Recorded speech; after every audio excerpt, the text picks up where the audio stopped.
luthier em 2013, mas minha caminhada vem bem antes disso, né? Vários estudos, né? Vários cursos, e a gente vem caminhando dessa forma, né? Mas a maior escola que eu tive foi a minha bancada. Ali eu consegui aprender tudo, né? Com diversos serviços, diversos trabalhos que a gente foi fazendo, beleza? Depois dessa caminhada, eu comecei a fechar várias parcerias, né, com várias marcas parceiras aí, assistência técnicas, né, representante de captadores. Mais para frente a gente vai conversar sobre isso. Beleza, galera? Então essa foi a minha jornada, né, dentro da luthieria, né? Foi muito bacana estar participando aqui dessa live junto com o Danilo Menezes, junto com a galera. Estamos tomando todos os cuidados aí, né? Ainda estamos em pandemia, né? Todo mundo de máscara, com distanciamento. Só eu que estou falando aqui com vocês agora, estou sem máscara, beleza? Na entrada aqui, todo mundo usando álcool em gel, tudo certinho. Então vamos lá, galera, vamos participar, vamos mandar suas perguntas. Vou estar respondendo tudo com muito amor, muito carinho para vocês aí, beleza? E agora tem uma participação muito especial aqui do nosso amigo Vitão. Vai fazer um som de guitarra, um cliente meu aí que eu tenho orgulho, né, de mexer nas guitarras dele aí, deixar as guitarras dele tudo 100%, beleza?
Isso aí, né, galera? Show de bola. Valeu, Vitão, sonzeira. Pô, sem palavras, toca muito, irmão, aí, né, galera?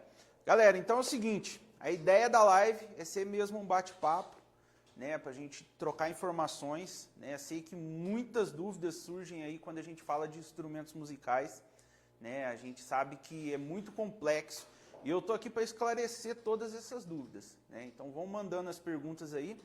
Danilão tá no comando aqui para ler as perguntas para mim, né? E a gente vai caminhando. Quero explicar uma coisa para vocês que é o seguinte, eu sou um luthier de manutenção, né? Eu não construo instrumentos, né? Já trabalhei com isso, né? Mas o meu foco hoje é manutenção de instrumentos, reparo, restauração, né? E o que precisar fazer na parte de manutenção aí, a gente está aí para atender. Beleza, galera? E aí, Danilão, tem alguma pergunta aí? A galera tá chegando ainda? Tem uma primeira pergunta aqui. Perguntaram se dá para reformar qualquer instrumento. Sim. A Bruna Franco Freitas perguntou. Sim, dá para reformar qualquer instrumento, né? Porém, precisa ver se é viável ou não. Dependendo do instrumento, não é muito viável fazer essa reforma, mas que dá para reformar, dá. Qualquer instrumento a gente deixa 100%. Por exemplo, tem muitos instrumentos, né, que são de valor sentimental. Tem muito mais valor sentimental no instrumento do que valor físico, né? Fala assim, nossa, o instrumento custa ali R$600, mas foi um ente querido que me deu e tal, e eu quero reformar e deixar ele zero. A gente deixa ele zero, impecável, né, 100%. Então, dá para reformar? Dá. Né? Só tem que ver se é viável ou não essa reforma. Beleza? Mais alguma? Captador de ponte ou de braço, qual que é a diferença? A diferença entre os captadores está na impedância. Né? O captador de braço, ele tem bem menos resistência do que o captador de ponte. Por quê? Eu vou pegar a tua guitarra aqui, Danilão, para demonstrar mais ou menos aqui como que funciona. Deixa eu ver como é que tá, dá para ver, né? Então vamos imaginar a corda vibrando. Quando a gente toca a corda, ela vibra. E o som que é captado nesse captador aqui é muito mais alto que nesse, porque, pensa comigo, a corda vibra muito mais nessa região do que nessa região. Então quando você toca, a corda vibra assim, ó. Olha como é que vibra muito mais nessa região aqui que nessa região. Então esse captador ele tem que ter muito mais ganho. Né? Então, normalmente, eu sei que tem marcas que colocam o mesmo ganho nos dois captadores e funciona legal. Mas, normalmente, esse captador, vamos supor que tem 18K e esse aqui vai ter, em média, 8K de saída para a gente compensar, né, essa vibração. Tanto é que esse captador ele capta muito mais grave que esse captador. Né? Vocês devem ter percebido que quando você muda para o captador do braço, ele capta muito mais grave. Por quê? O grave é vibração sonora. Quanto mais vibração a gente tem, mais grave a gente capta. Então, ele, nessa região que ele vibra mais, ele vai captar mais grave. E esse captador, por conta da vibração dele ser mais curta, ele fica mais agudo. Então, essa é a grande diferença aí entre os dois captadores, ponte e braço. Beleza? Mais alguma aí, Danilão? Por enquanto ainda não. Não? Tá, então vamos conversar um pouquinho aqui sobre a estrutura, né, da guitarra. Vamos falar da guitarra, mas vocês podem estar perguntando também, tanto de guitarra, quanto violão, contrabaixo, ukulele, cavaquinho, banjo, bandolim, tudo que é corda e madeira, a gente pode esclarecer aqui. Vamos lá. Falar um pouquinho para vocês da questão de calibre de corda. Né? Isso gera uma dúvida muito grande nos guitarristas. Né? Ah, que corda que eu uso? Eu uso 09, 010, tem até uns mitos, né? Que a galera que usa 09 é mão de seda e tal, mas não tem nada a ver. Né? Eu acho que cada guitarrista ele tem uma preferência de corda. Né? Eu, particularmente, gosto de colocar nas minhas guitarras 09 híbrido. Né? Eu acho que é bem legal. Né? É uma corda que a gente consegue trabalhar os bends legal, consegue ter, né, mais firmezas nas cordas do bordão. Aí a grande questão é, se eu usar 013 na minha guitarra, eu vou ter mais grave? Não. Né? Na verdade, Você lembra que a gente tinha comentado nos captadores que o que dá grave é a vibração da corda? Se a gente usa uma corda muito grossa, a corda fica mais esticada, certo? Se a corda fica mais esticada, por sua vez, ela vibra menos, né? Então, o que acontece? Você tem menos grave, pelo contrário do que todo mundo pensa, né? A não ser que você use uma afinação mais baixa. Por exemplo, você colocou uma corda 0,12 na sua guitarra e afina a guitarra em Ré. Aí você vai ter um som mais grave, porque aí você baixou a afinação, você vai ter mais vibrações ali e você vai captar um som mais grave, entendeu? Então essa é a grande diferença, né? A tensão da corda muda. Então quer dizer, a pessoa que tem costume de tocar com muito bend, se você colocar um acordoamento 0,11, você vai ter mais dificuldade, você vai ter que usar mais força para poder chegar na afinação do bend. Então, com isso, pode doer a mão, pode futuramente dar uma tendinite e tal. Então, eu não aconselho, né, usar acordoamentos pesados tipo 0,12, 0,11 com afinação padrão, né? Eu sempre aconselho usar afinações mais finas, né, por conta disso. Você tem um pouco mais de facilidade.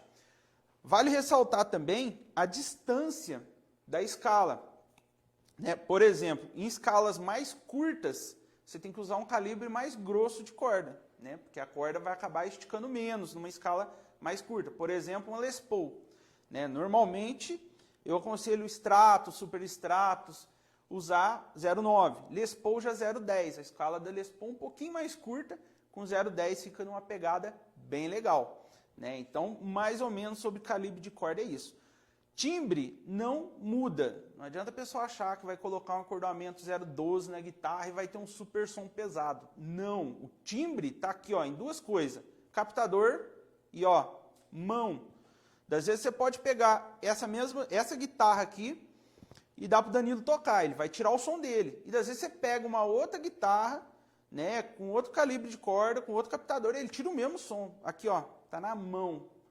80% do timbre da guitarra está aqui nos captadores e uma boa parte está aqui na mão, né? Se você pegar, por exemplo, aí, Dimebag, vai tentar tocar as músicas do Dimebag, vocês vão sofrer. Por quê? O timbre está na mão dele, na pegada dele, né? É diferente, né? Ele usava 0,9, 0,10 no máximo. Tinha vez que afinava um tom abaixo. E o peso que tinha a guitarra dele, o peso estava aqui, ó, na mão dele, né? Então isso conta muito. Então antes de, vou pôr acordoamento pesado na minha guitarra que vai dar certo e tal, não dá. Agora falando de violão, aí muda um pouco a história, né?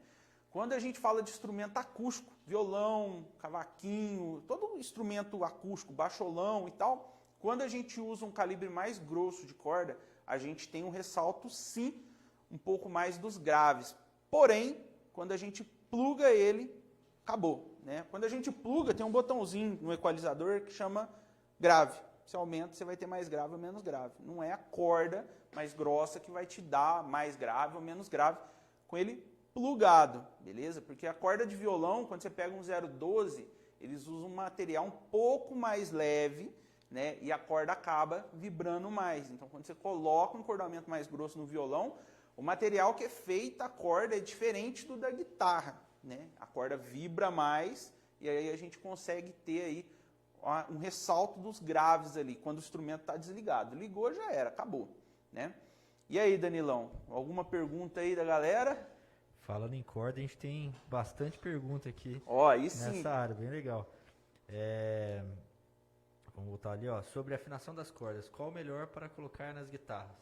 Afinação? Isso, depende da afinação. Por exemplo, se for usar afinação Mi, diapasão, eu aconselho 0,9 para as guitarras, né, Stratos, Super Stratos, escalas normais, né? E Les Paul, que é uma escala um pouquinho reduzida, a guitarra barítono, né? Não sei se vocês conhecem, uma guitarra mais reduzida, mexida um pouquinho, a gente usa um encordoamento um pouco mais pesado, 0,10, para afinação padrão.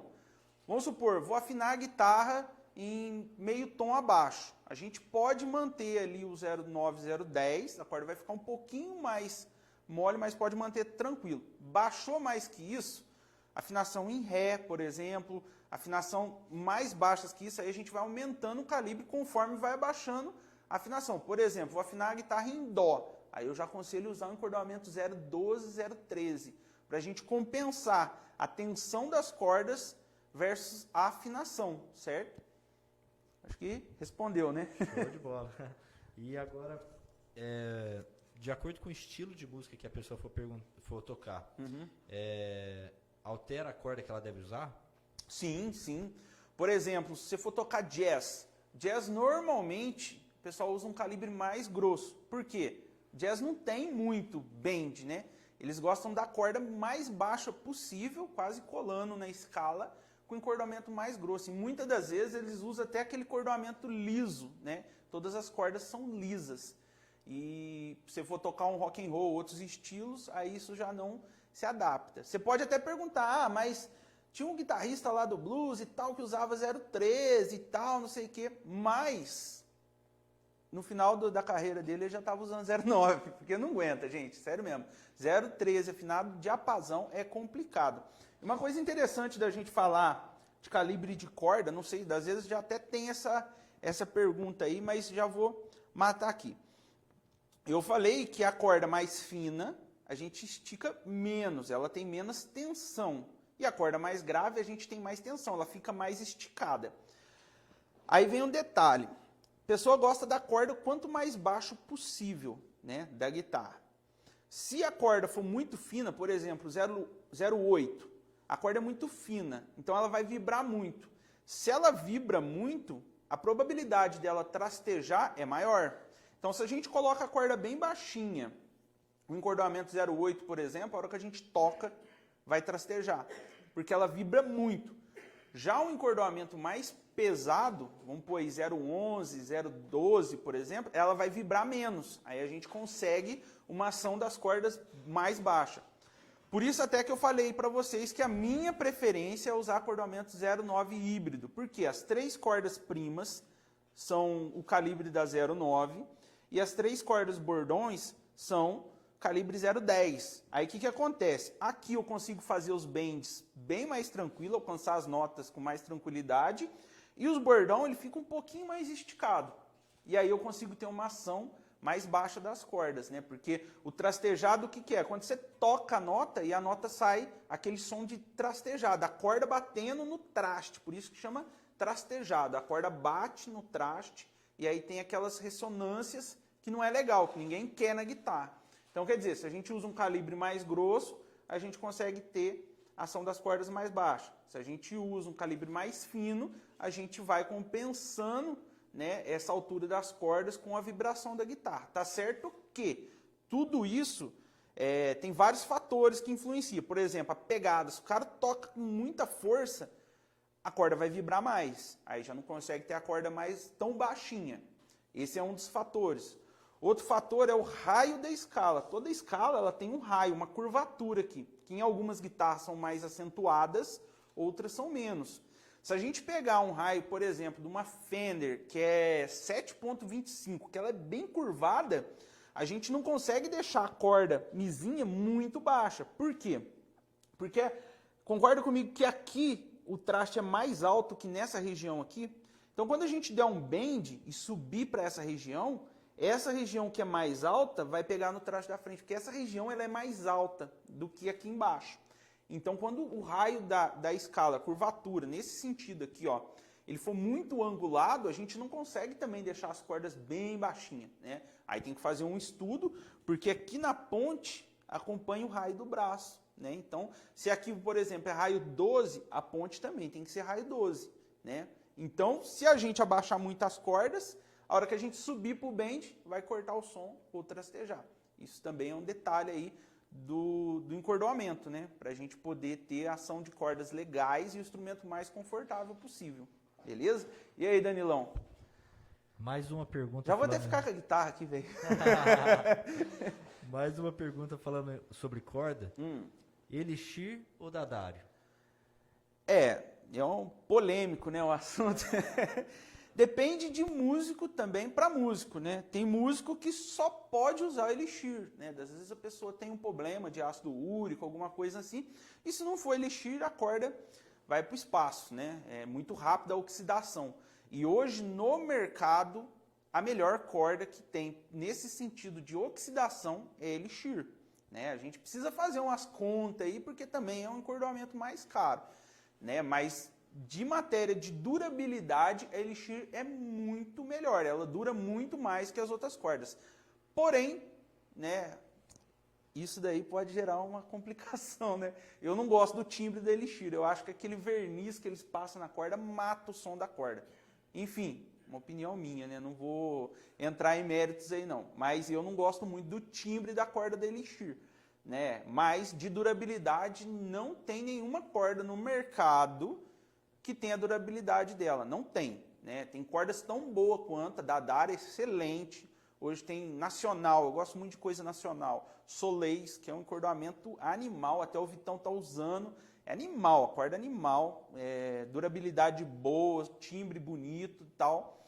Né? Eu gostei pra caramba. Então tem outras, né, alternativas também, além de Elixir e Dadaro, mas de durabilidade a Elixir ainda sai na frente de todas. Acho que nenhuma corda conseguiu chegar no resultado que a Elixir chegou. Né? Que, claro, os caras anos e anos estudando ali e tal, só que o timbre dela, quando você coloca a corda é lindo, né? Mas depois o timbre tende a perder ali. Eu acho que aquele verniz que é passado, é tipo um verniz, né? Uma capa que tem na corda, ela mata um pouco o som da corda.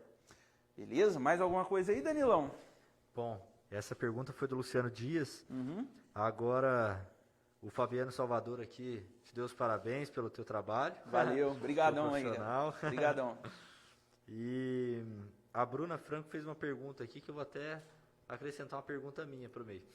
Bora Ela lá. perguntou quais cuidados que a gente deve ter com as cordas. E aproveitando, quais cuidados que a gente tem que ter com o instrumento de forma geral. No geral, né? Bom, as cordas também varia muito de músico para músico. Como eu falei, das vezes a corda que dura 1 ano para mim, das vezes para você dura 3 meses.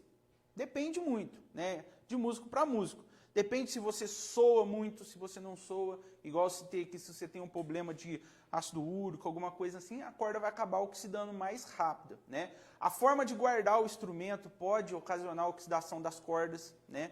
Você guardar o instrumento exposto, né? Ele está ali exposto à umidade, à radiação solar, um monte de coisa que vai acabar fazendo a corda oxidar mais rápido. Diferente de você guardar ela numa case lá, né, que ela vai ter pouco contato com o ar, ela vai demorar mais para oxidar. Sobre os cuidados, toda vez que toca, o aconselhado é pegar uma flanelinha e passar nas cordas, para tirar resíduo de suor, porque é o seguinte, no suor nosso, a gente, vocês já tiveram a experiência de cair uma gotinha de suor na boca, é salgado, né?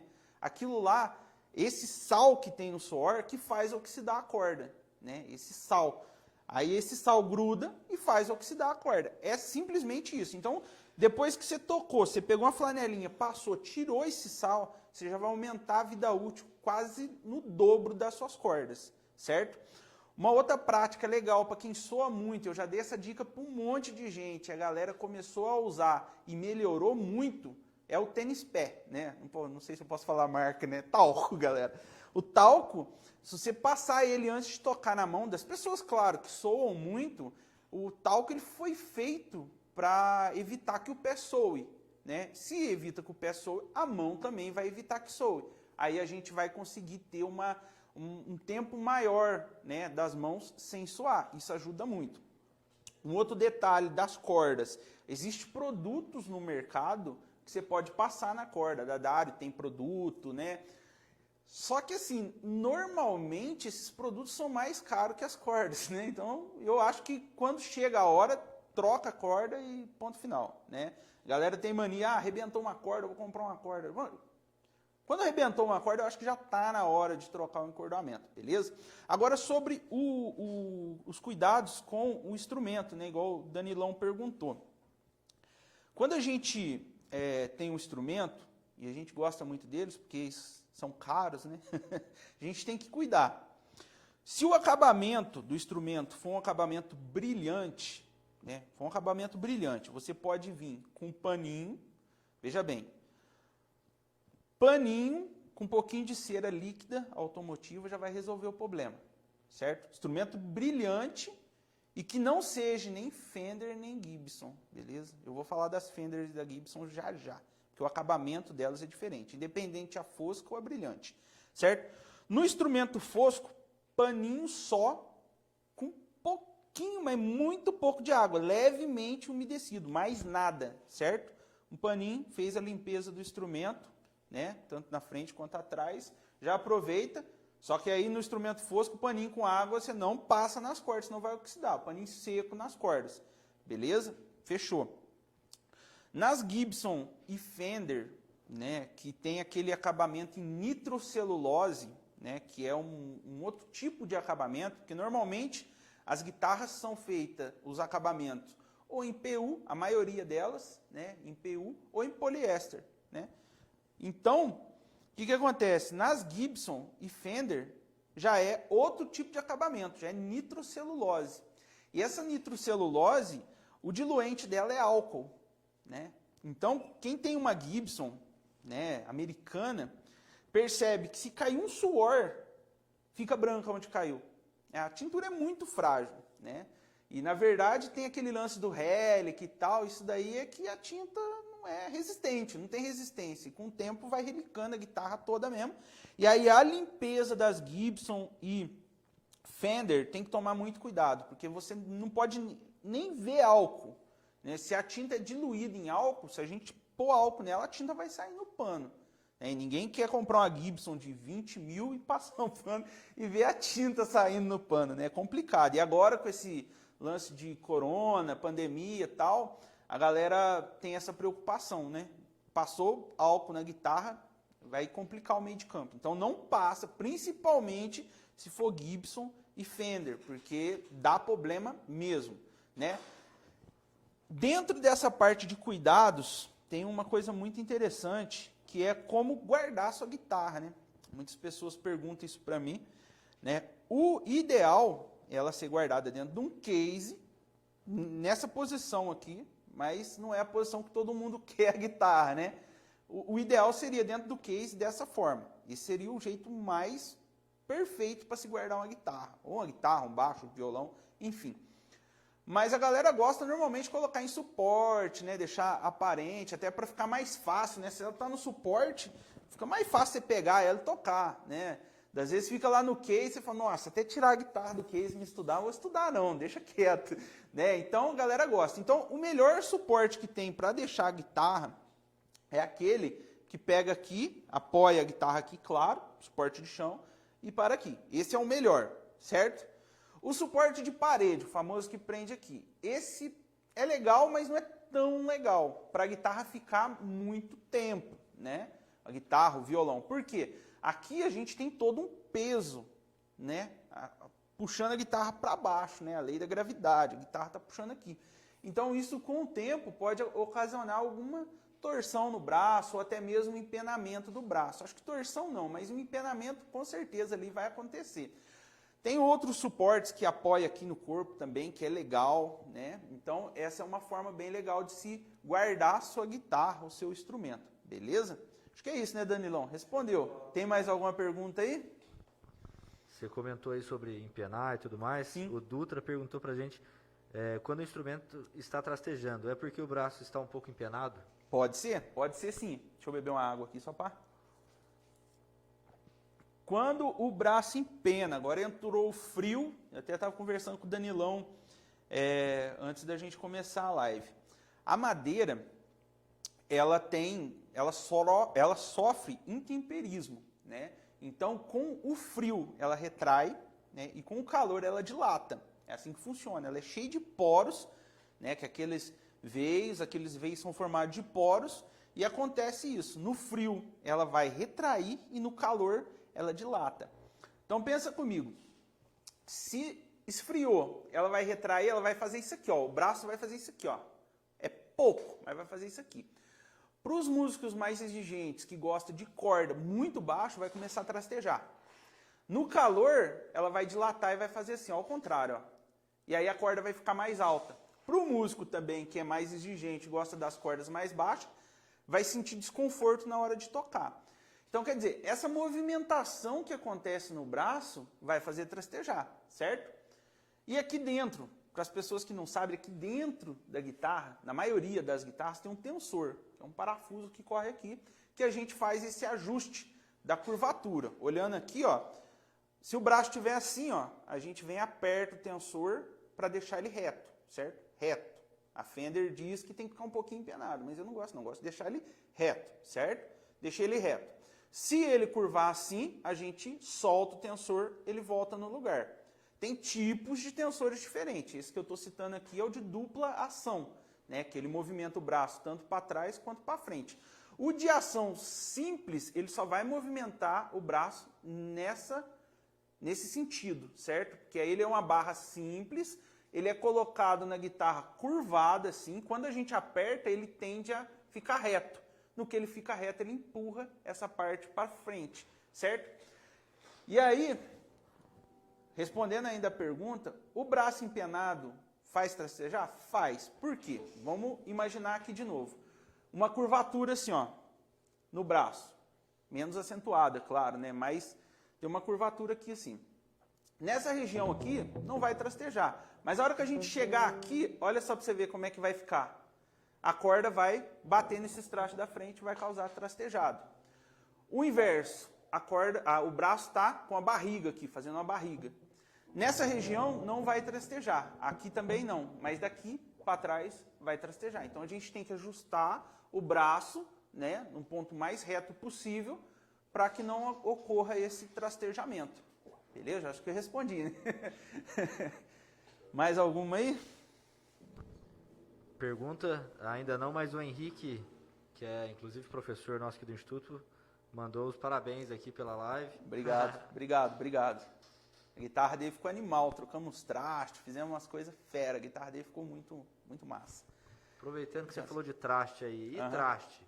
O que você recomenda? Qual que é a diferença? O que a gente pode traste, pensar a respeito? Vou voltar até um pouco naquela questão das cordas. O traste é uma das coisas da guitarra que tem um desgaste natural, né? Não sei se vocês já viram.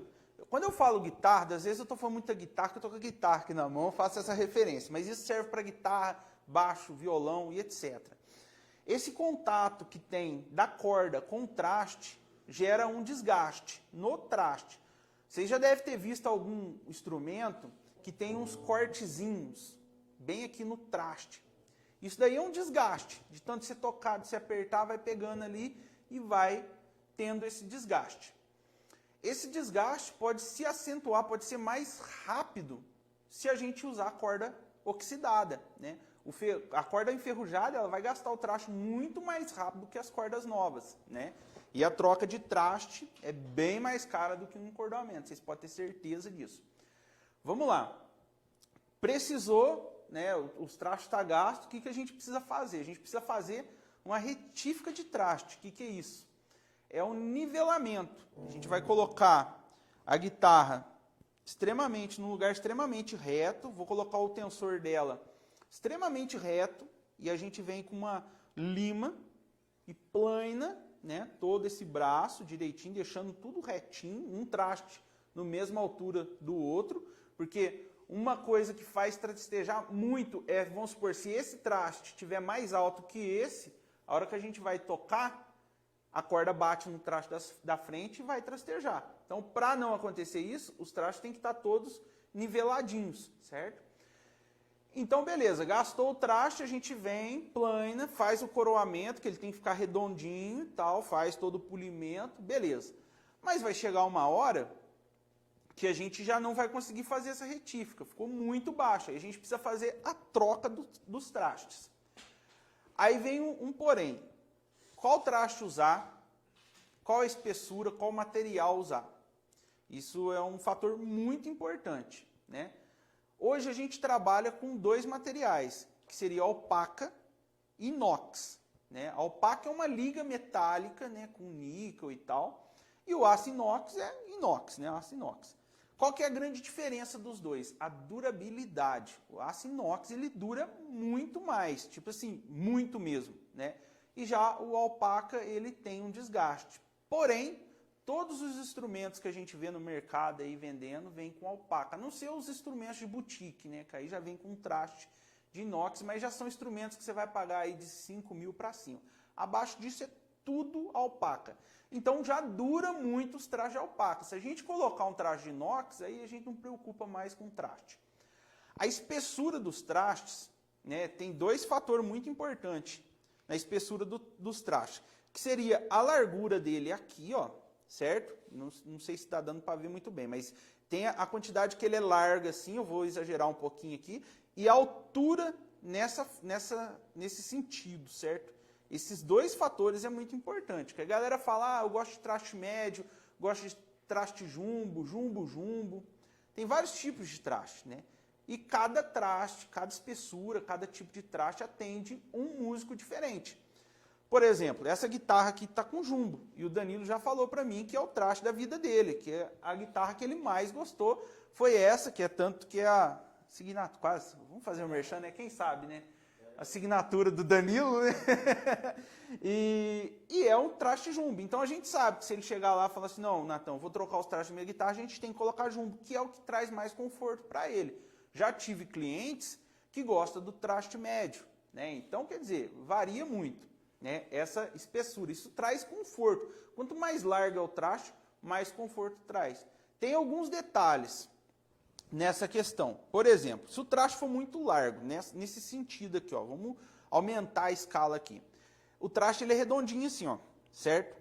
E o corte do som, ele tá aqui no meio, ó, a corda fica desse jeito aqui, ó, certo? Então, o coroamento, o traste redondinho, tá bem coroadinho, e o corte do som tá bem aqui, ó.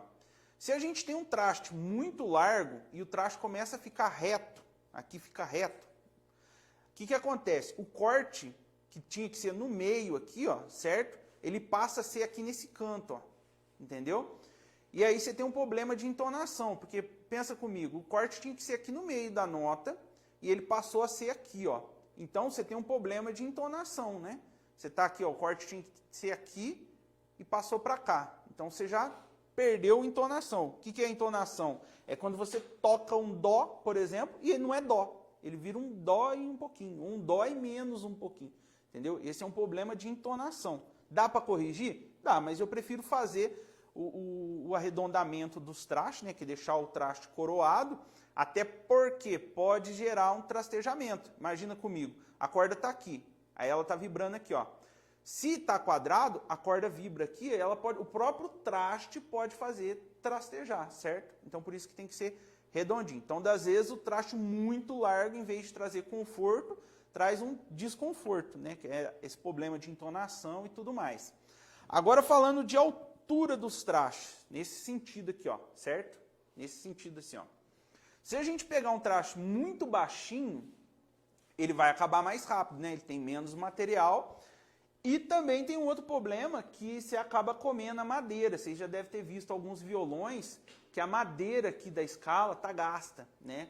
Por conta de dois fatores. Primeiro, o traste pode estar muito baixo ou o músico toca com muita força. Mas beleza, esse é um dos fatores. E quando a gente pega um traste muito alto, por exemplo, a gente vai estar tocando e vai parecer que a gente tem a sensação que está tocando uma guitarra escalopada, né?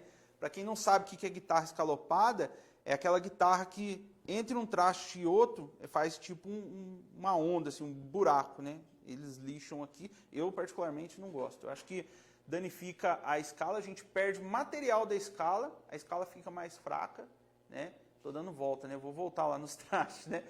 Mas enfim, eu não gosto do escalopamento por conta dessa perca de material e a escala fica mais sensível. E o traste muito alto, você tem aquela sensação de estar tocando uma guitarra escalopada. Então, se você tocar com um pouquinho mais de força, você também vai ter um problema de entonação. Por quê? A corda, vamos pensar comigo aqui, ó. Tem o traste aqui e o outro aqui. E a corda passa aqui. Eu apertei aqui no meio da corda. Beleza, o ponto de força que eu preciso ter quando eu aperto a corda é o mínimo possível para cortar o som. A corda bateu nesse traste aqui, já cortou o som. Se eu afundar ela um pouco mais aqui, eu vou esticar a corda. Com isso eu dou tipo um microbend, né? Quando eu aperto, afundo um pouquinho, ela vai destoar a guitarra também. Das vezes o problema de entonação não está nas oitavas, está na força que a pessoa usa para tocar a guitarra e também a altura do traste. Por isso que é muito importante saber os trastes que você gosta, a altura do traste, a largura do traste e o material dele, beleza? O Pedro Paulo perguntou aqui, e as suas guitarras, como é a configuração delas? Beleza, vamos lá. Deixa eu beber água aqui que vai dar uma sede. Eu hoje estou usando o Jim, né? Usei Ibanez por muito tempo, né? E hoje estou usando as guitarras do Jim, que é aquela que o Dimebag usava, né? Cheia de ponta e tal. Essa é a guitarra que eu uso. Os captadores que eu estou usando é o Malagoli, certo? Até um grande parceiro meu aí, né? Malagoli. Estou usando o Zonda, né? Na ponte, na posição da ponte, e o Phantom no braço. É um captador porrada, né? Um captador para quem gosta de peso mesmo, né? Que é o estilo que eu toco, assim, som mais pesado. Então estou usando esse set de captadores da Malagoli. Encordoamento, hoje eu estou usando o Ernie Ball 09 híbrido, né? Que é aquele que eu falei, que a gente usa encordoamento híbrido, né? E essa é a configuração da minha guitarra, uma Jim com Malagoli, corda 09 híbrida. Mais alguma perguntinha aí? O Henrique Mendes perguntou pra gente se ele pediu para que você falasse as principais diferenças timbrísticas entre o captador cerâmico e o de alnico. Se você puder comentar também o alnico, os tipos de alnico também. Tem vários tipos, né? Na verdade, assim, vamos falar um pouquinho agora dos captadores. O captador é formado por uma resistência, né? Que são um fio de cobre, né, enrolado numa bobina, isso gera uma resistência, o fio de cobre na espessura de um cabelo, assim, né? Isso gera uma resistência e um ímã magnético, certo? Embaixo, que faz gerar esse magnetismo que vai captar o som da corda. Então, a função do captador é o quê? Transformar um som, né, que é uma vibração sonora, em um pulso eletrônico, certo? E ele manda esse pulso eletrônico para um amplificador, e o amplificador vai transformar esse pulso eletrônico de novo em uma onda sonora, amplificada, entendeu? Então a função do captador é essa, pegar o som, né, a vibração sonora, transformar num pulso eletrônico, mandar para um amplificador, o amplificador, por sua vez, transforma numa onda sonora de novo, amplificada. Beleza, até aí, tranquilo. Então, basicamente, o captador é isso. E tudo que a gente mexer no captador vai alterar o timbre. Por exemplo, se a gente mudar a bitola do fio que é enrolado, vai mudar o timbre, certo? Se a gente muda o ímã, são vários tipos de ímã, vai mudar o timbre. Aí entrando na pergunta dele, a diferença entre o captador cerâmico e o alnico. Normalmente o captador alnico, esses aqui são o Malagoli HH777 ímã em alnico, beleza? Ele traz com ele um timbre um pouco mais, vamos dizer assim, mais moderno, né, que a galera fala, né, um timbre, ele é um ímã mais novo, assim, então ele traz um som, muitas das vezes um pouco mais vintage, porém, nesse caso aqui, que a gente tem uma resistência maior, além dele ter um som mais vintage, você consegue ter um som mais agressivo, porque a resistência dele é maior. Então, se a gente, por exemplo, se a gente pegar esse HH e diminuir a resistência dele, a gente tem um som mais característica ali de uma Gibson, né? Gibson não, vamos dizer assim, um som mais vintage. Já o captador cerâmico, ele é usado num som mais pegada, com mais distorção, né? Tanto é que os captadores que eu uso, que é o Zonda, ele é um ímã cerâmico, é um ímã grande. Eu ia falar com um palavrão, me segurei aqui. Mas ele é um ímã grande cerâmico, né? Um ímã muito grande. Então ele tem muita presença, ele tem muita pancada mesmo, ele é forte, o som clean dele é distorcido, para vocês terem uma ideia. Já o ímã em alnico, não, ele traz um som mais aveludado, mais tranquilo, né? Você consegue ter um timbre mais limpo, assim, com mais qualidade, né? No caso desse, né, que é um ímã em alnico 5, ele consegue ter um timbre tanto suave quanto pesado, né? Agora, por exemplo, se a gente pegar uma Gibson, né, em alnico 2, aí o som é totalmente vintage, né? A gente tem um som bem vintage, um som bem aveludado também, né, que é bem característico da Gibson, né? E aí vem um detalhe, qual captador que eu vou escolher para a minha guitarra? Em cima disso que eu falei, a gente escolhe o captador. Que som que você toca? Você tem uma banda de death metal, tem que ser um captador cerâmico. Um em alnico não vai te atender. Já se você tem uma banda de blues, aí precisa ser alnico, porque aí o cerâmico não vai te atender, porque o som, né, ele tem muita força, né, ainda tem ímãs em neodímio, tem outros tipos de ímã, né, que às vezes seja até mais forte que o ímã cerâmico, né, mas poucas fábricas usam, né, a Malagoli tem um que chama NEL, né, que é um...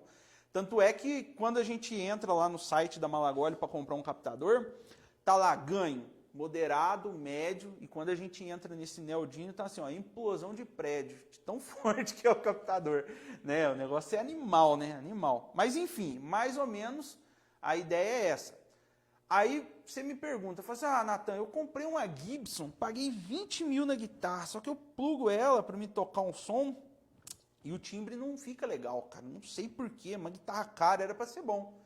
Não, não é que o captador é ruim, é que o captador não serve, às vezes, para você, entendeu? Por exemplo, se vocês for prestar atenção, o DVD do Metallica, por exemplo, ele toca, tem uma parte do show que ele toca com uma Gibson, o Kirk usa uma Gibson Les Paul, porém, ele não usa o captador da Gibson, ele usa o captador da MG, que é um captador ativo, né, que é uma outra classe assim de captador, certo? Mas ele usa o MG. Só para vocês entenderem, não necessariamente porque você comprou uma Gibson, pagou caríssimo, que o captador vai te atender. Às vezes você tem uma Gibson, você quer ter um som mais pesado e você não consegue tirar aquele som pesado com tanta definição. Às vezes a gente mexendo no captador, a gente consegue extrair o máximo aí da sua guitarra, certo?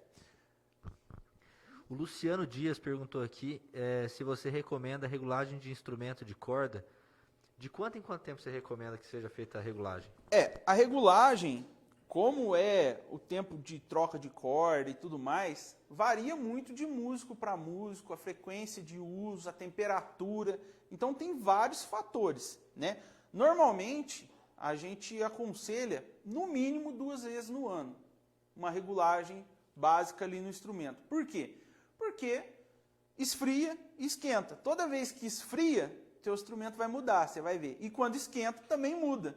Então, o mínimo aceitável é você regular seu instrumento para o frio e para o calor, certo? É o mínimo aceitável. Mas isso varia muito de pessoa para pessoa. Tem pessoa que não é muito exigente, que não precisa estar as cordas colando, aí aguenta mais, né? Pode ficar até mais tempo sem regular.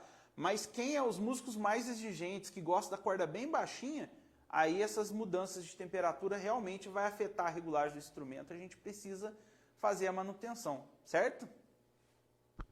O Rodrigo Saraiva fez aqui uma pergunta voltada para os baixistas, sabe? Uhum. Uma visão geral do contrabaixo, os cuidados que eles devem ter, problemas específicos.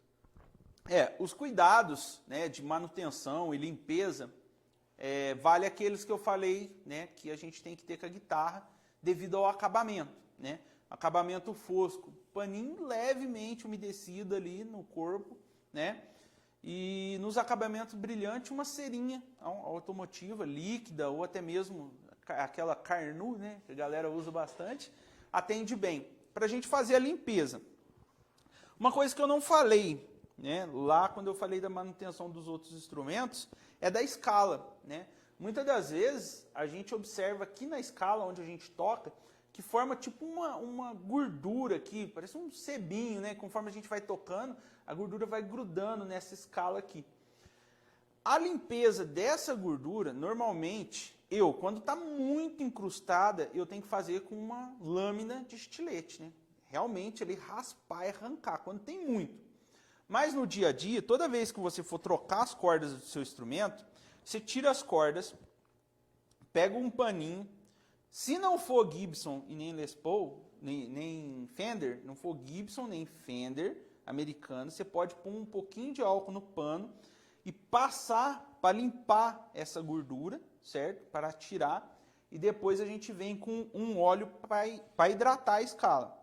Eu uso óleo de limão, né, da Dunlop, né? Mas eu estou lá na oficina, vocês pode ser que não conseguem isso com facilidade. Então, vocês podem usar até mesmo o óleo de peroba. Porém, tem que ser em quantidade muito pequena, porque o peroba, ele acaba criando mais gordura. Então, bem pouquinho de óleo de peroba passa na escala, depois vem com pano seco, tira o resíduo que sobrou de óleo, né?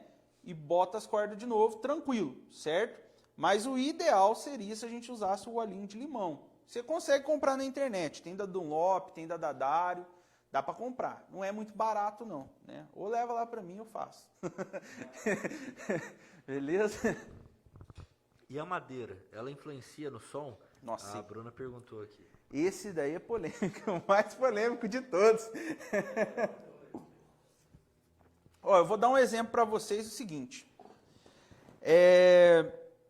Se você pegar uma Telecaster, por exemplo, né, em Elder, você vai fazer um country nela animal, mas você não vai fazer um metal extremo na Telecaster, não vai ficar bom. Aí você vai pegar esse corpo da guitarra e vai trocar, por exemplo, por Mogno. Você ainda vai continuar fazendo um country animal, só que você não vai fazer um metal nela, porque não fica legal, um som extremo. Porém, se você trocar os captadores, tirar os captadores single da guitarra e colocar, por exemplo, um mini humbucker, aí você vai conseguir fazer um metal. Então, quer dizer, muda o som? Muda. Né? Não vou falar que não muda 100%, não. Mas a quantidade de alteração no som é tão pouca que eu desconsidero. Madeira não muda o timbre da guitarra. As pessoas vão criticar, vão falar que, não, muda porque eu sou purista, porque a guitarra tem que ser nisso. Não muda. Se você mexeu no captador, você trocou totalmente o estilo da guitarra. Agora a madeira, você pode trocar ela tantas vezes que você quiser, você não vai mudar o estilo da guitarra. Você pode até acentuar um pouquinho, médio, grave ali, mas é tão pouco que chega a ser insignificante. Né? Vamos pôr aí, 80% o captador conta. Né? Os outros 20% a gente tira aí 15% da mão e 5% fica o restante. Então, quer dizer, é quase insignificante a mudança de timbre na madeira, certo? Ressalto, instrumento sólido, né? O instrumento acústico já muda de história, né? O violão aí sim, nele desligado, né? Você plugou o violão ali, já não muda nada, é o som do captador e já era, né? Mas muda muito pouco o timbre. Acho que deu para entender nessa referência da Telecaster aí, que você pegar uma Telecaster, você não consegue tocar um metal mesmo pesadão, mas se você trocar os captadores, com certeza você vai conseguir fazer um som muito mais pesado. E o formato vai influenciar no timbre ou não? Isso aí influencia também, né? Igual eu falei, igual é a história da madeira, influencia. Se você pegar uma guitarra, por exemplo, uma Les Paul e uma Strato, o som delas são diferentes. Mesmo você colocando o mesmo captador, é diferente. Agora tem uma coisa que é válido a gente ressaltar, que é o seguinte. A gente toca com intensidades diferentes conforme a guitarra que a gente está usando. Você lembra aquela história que eu falei que o timbre está na mão da pessoa?